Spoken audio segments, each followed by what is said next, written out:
Hello, welcome to this review of Sony's FDR AXP33 and the AX33 as well. They are in fact identical models as far as I'm aware, except that the AXP has the addition of this tiny little built-in projector on the LCD screen. But other than that, the AX33 and the AXP33 are one and the same. So what is it? As you can see, it is a compact consumer type camcorder which shoots 4K video as well as HD, and 4K of course is all the rage. And is it any good? Well, we'll come to that in a second. First of all, a quick look at the camcorder itself as a thing to take out and about with you.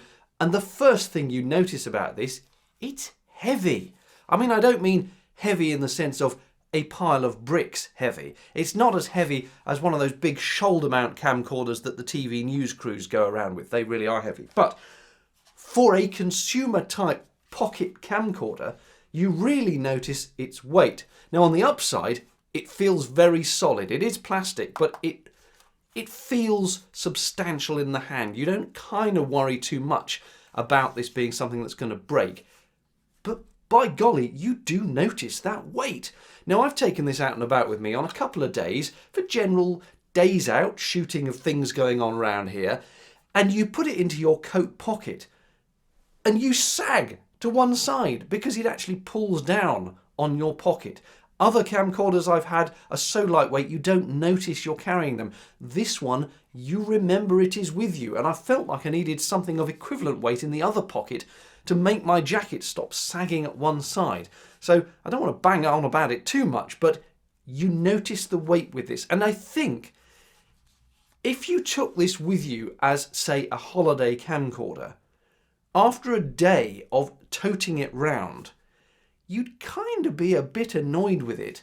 And the next day you might think, actually, I'm not going to take that. I'm just going to take my little stills camera that shoots video as well. It's more pocketable, it's more lightweight.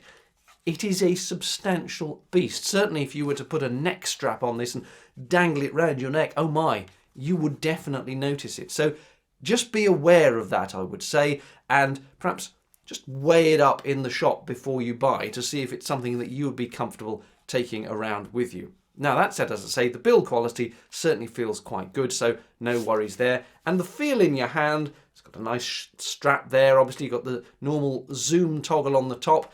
It's got a little ridge over here which you can grab hold of, and it feels comfortable. Just be aware though that that ridge you're grabbing hold of is actually where, when you pull this clip aside, that's where your cold shoe is for any accessories like an add-on microphone. So it's possible you're suddenly going to find actually you've got nowhere to put your fingers if you've got an accessory in there. And actually I'll mention the cold shoe now that I have already started on it.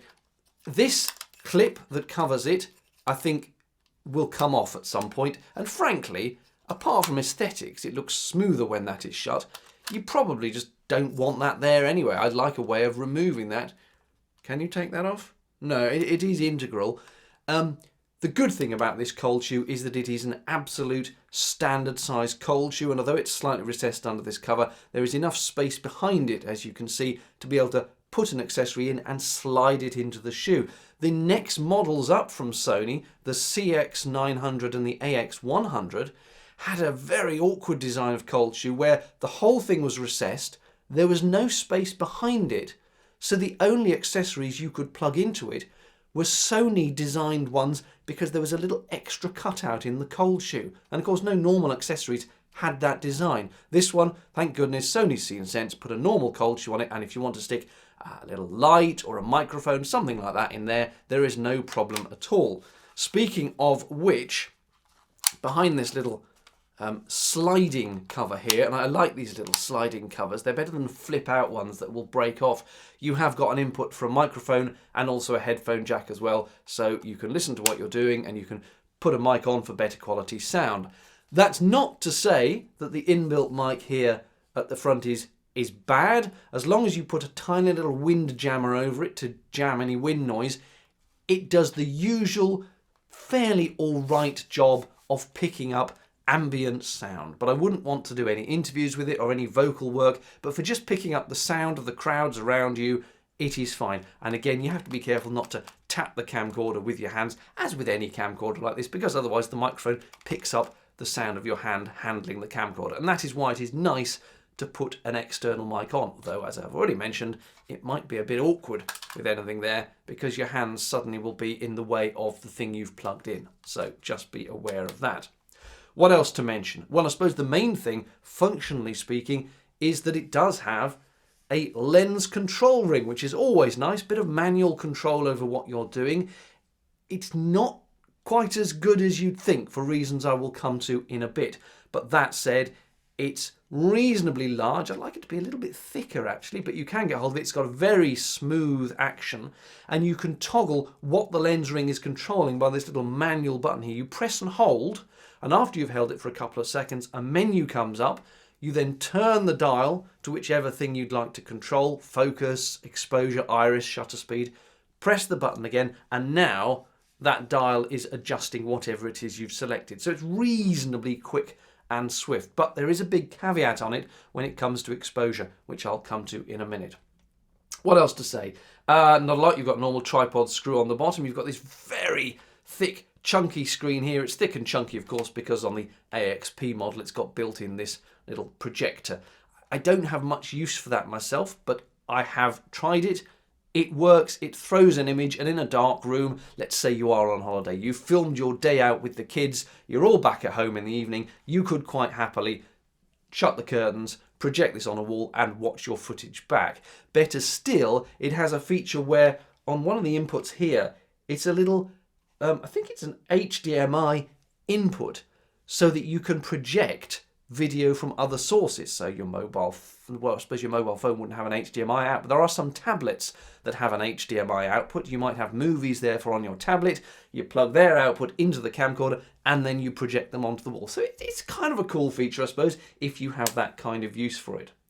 What else? Inside here, let me turn the camcorder around this way. Inside here, we have a single SD card slot. And if you want to shoot in the top spec 4K mode, then you will need a UHS3 Class 10 card. I've got one here from, actually that's the wrong spec. That's only going to shoot at the 60 megabits 4K mode. It's got two versions. You can do 60 megabits or 100 megabits. You will need a Class 3 UHS to shoot in that 100 megabits. If you put in a card like this that isn't the right spec, the camcorder will simply say you can't shoot in this mode.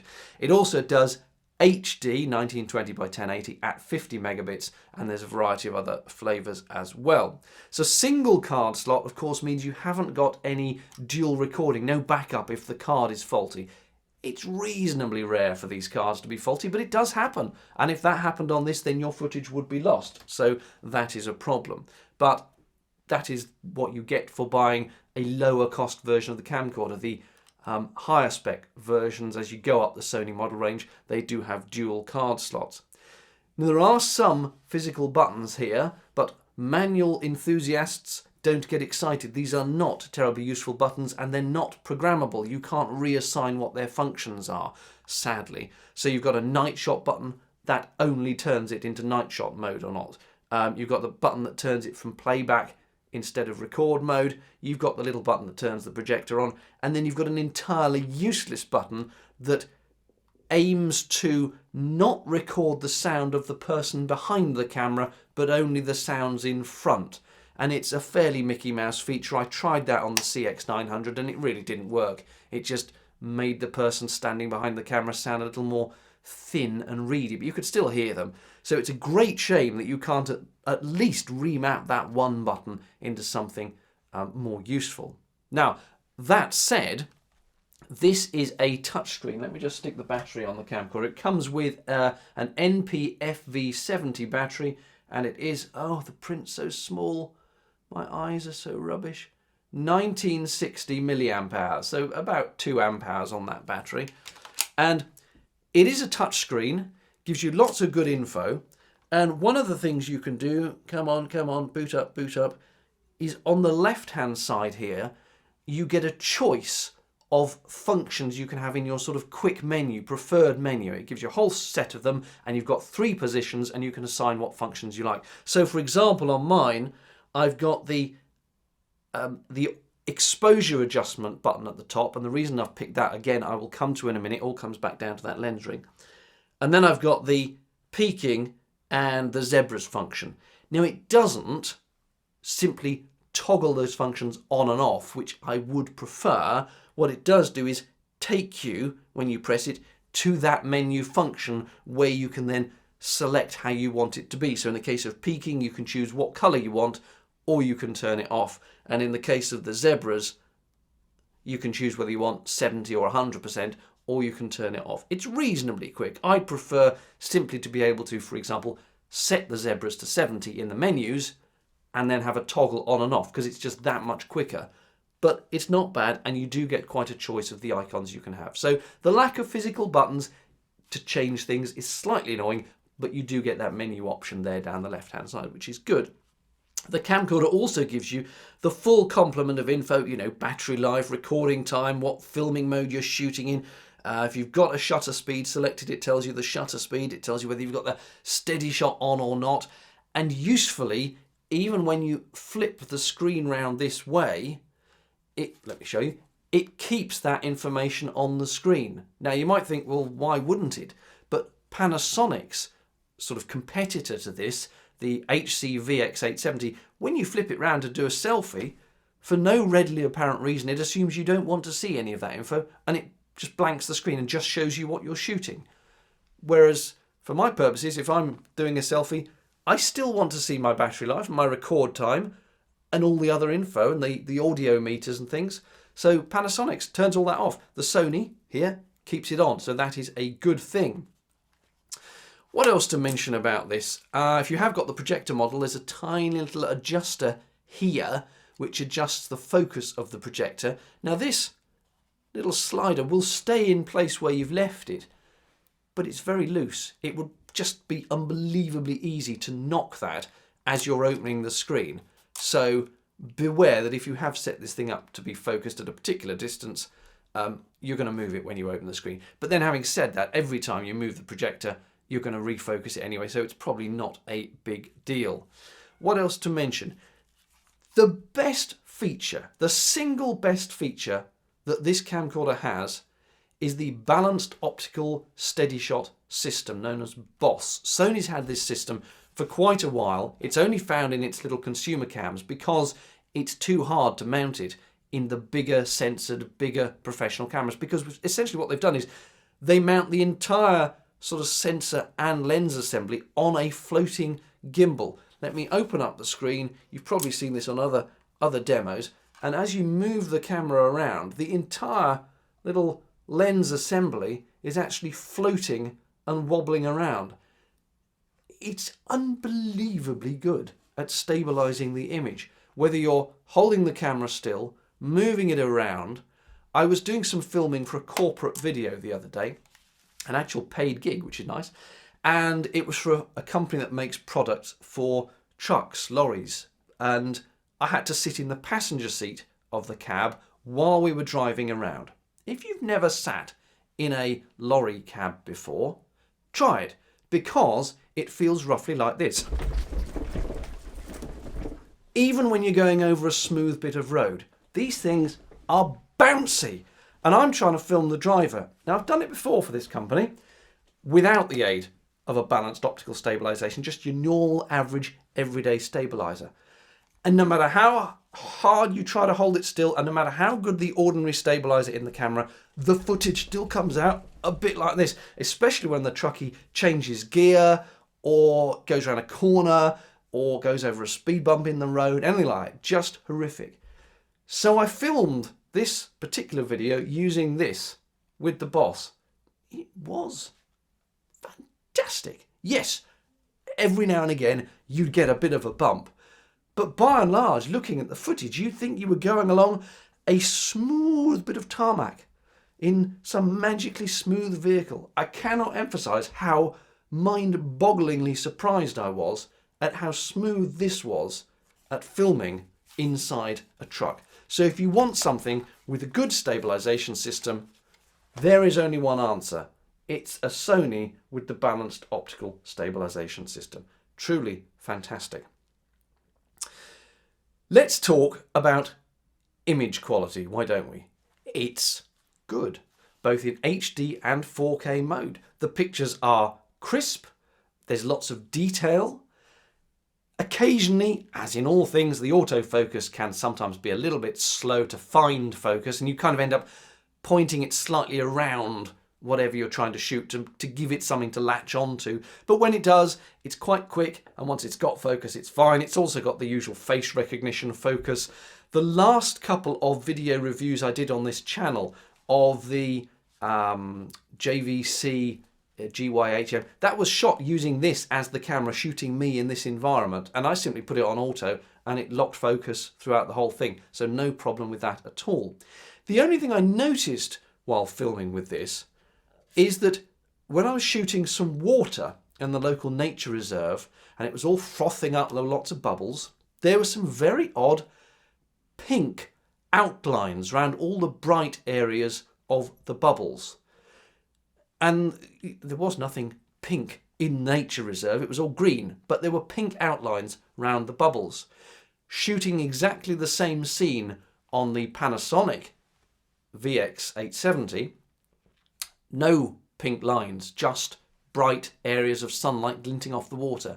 So something's a bit amiss in this. In certain circumstances, you will get that slight pink. And I have seen various explanations for what that is on the internet. There's sort of two competing theories.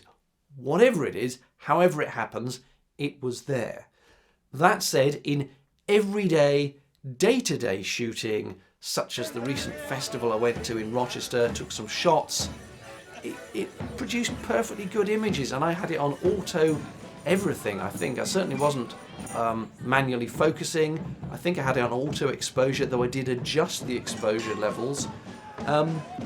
Yeah, and it was nice pictures, no complaints really. I mean, for this level of camcorder, certainly fine. And you always have to stop and think for a minute when trying to critically look at any of these images. You think 10 years ago, just 10 years ago, we'd have looked at those pictures and been absolutely blown away by the quality. I mean, they're far in excess of broadcast quality from just a few years ago. It used to be the sort of the holy grail, wasn't it? Is this broadcast quality or not? Well, yes, you'd happily broadcast anything from this. These days, broadcasters are putting out stuff that was shot on mobile phones, for goodness sake, so you'd be more than happy to tote this around.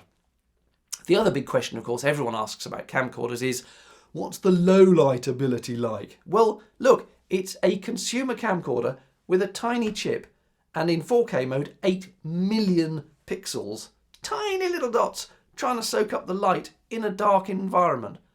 It's not going to be good. You just have to understand that camcorders don't work well if there isn't a lot of light there.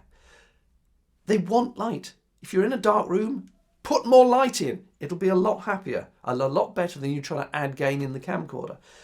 That said, while the image on this camcorder was considerably darker than the competing Panasonics, it maintained a richer and more accurate colour than the Panasonic did. So it's kind of a trade-off. You could take the Panasonic image being brighter and tweak the saturation and the colours and mess around with them to try and get them back to normal. That might be too much of a nuisance for you. You might live with the darker image off this one and say, yes, but the colours are more accurate. So it's not great in low light. Just accept that, especially in 4K mode. So either add more light or just accept that small camcorders are not going to be brilliant. Now, let me return to the subject of this control ring, because if you are a camcorder enthusiast who wants manual control of your camcorder, you might be looking at this and saying, woohoo, it's got manual control, I can change with a little button whatever it is the ring does, focus, zoom, iris exposure and so on, that's great. It's not as great as you'd think. Focus, fine, it's got quite a nice action. I found it quite hard to actually be sure I was focused using the LCD, but turn the peaking on as well, and as you sort of wiggle the thing, more of the peaking comes on, then goes off, and if you just wiggle it so that there's as much peaking showing as possible, you can be pretty sure you're in focus. But exposure is a whole different ball game. Here's the weird thing, and I believe this is not peculiar to this model from Sony, it does it on others as well. You can either set the shutter speed manually to what you want, or the iris, or the gain. But not all three, not even two. As soon as you select one of them to be a fixed, manually focused value, the others go into auto, which kind of negates the entire point of trying to have manual control. So I like shooting with a shutter speed of 1/50th because that's sort of right for 50 frames a second, 25 frames a second. A 50th is about right. I don't want the camcorder in bright light bringing the shutter speed way up, down, whichever way you look at it, because that way you can end up with a slightly stuttery motion. So I set it at 1/50th. But instantly, my iris is on auto. If I toggle this to alter the iris, it puts the shutter speed on auto. And I have played with it, I've read the manual, I've read the forums. This appears to be the way this works. You simply cannot say, well, I want shutter speed of a 50th, gain of 0, and the iris at F whatever. You do not get that level of control. Unlike, I mentioned it again, the Panasonic, where you can set them to whatever you want. With this one, it's a semi-manual, semi-automatic thing. The best you can do on this for manual control of exposure is, as I have it, set the shutter speed to what you want, let it then, as it does, go into auto exposure, and you are given the chance to offset the exposure plus or minus 1. It doesn't tell you what that 1 is, but it's plus or minus 1. So whilst I find this generally overexposes a bit, so I can set the offset to be minus, but I have to let it do its auto thing. Now there is one further option to this, which is one of the options you're given for that lens ring is just called exposure. It's not iris, it's not gain, it's not the shutter, it's called exposure. And Sony don't anywhere explain what they actually mean by what it's adjusting.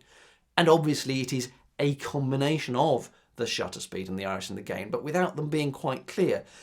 If you set that to exposure, then you can turn the wheel and make the image darker or lighter. But you don't know quite how it's achieving that. Is it altering the iris? Is it altering the shutter? You don't know. You just know that the image goes darker or lighter. At least using that mode, it fixes the exposure at what you've set. And then as you move the camera around, you don't get that awful thing where it's sort of going brighter, lighter, brighter, darker as you move the camera around. But you don't quite know what it's doing. So the end of this long ramble is to say that if you are somebody who wants to set things exactly as you want them, you're not going to be able to on this camcorder. And so we come to conclusions then. And it's a funny beast because it's well built. It's got a superb stabilization system. It's got reasonable enough sound. It's got a cold shoe for adding on accessories. Oh, it's got a little viewfinder at the back, by the way. For people who like viewfinders, the Panasonic doesn't have one. This one does have one. And it's okay. It's good enough for you to be able to kind of see if things are in focus. I don't like it because it doesn't have an eye cup on it. So wearing glasses, you're forever trying to shield your eyes against the bright light. But that's by the way. At least it's got one. There are many positive things to say. It's got the manual focus wheel. But in terms of it being an enthusiast camcorder, where you as the camcorder filmmaker want to set everything the way you want it, you can't do it with respect to exposure. So it kind of rules it out for being a filmmaker's camcorder, a low-budget filmmaker's camcorder. And yet as a point-and-shoot family camcorder, I just think it's too bulky. If you're going to take something around with you, it needs to be compact and lightweight. And although, yes, I know, again, going back a few years, this would be seen as a miracle of miniaturization, there are smaller, lighter camcorders around if you just want to take one around for point-and-shoot purposes. So it's a bit of a funny beast. It's Sony's lowest cost 4K camcorder, and there are many positives to it, but it's not an enthusiast camcorder, and it's not a carry-it-anywhere point-and-shoot camcorder. So when all's said and done, I don't really know quite where it sits. Thank you for watching. If you've got any queries, put them in the comments below. I will try my best to answer them. If the video is useful to you, please do give it a quick click on that thumbs up button, a quick click on the like. Very much appreciated. And of course, if you're not already a subscriber to the channel, please do subscribe as well for any future videos. Thanks for watching. Bye-bye.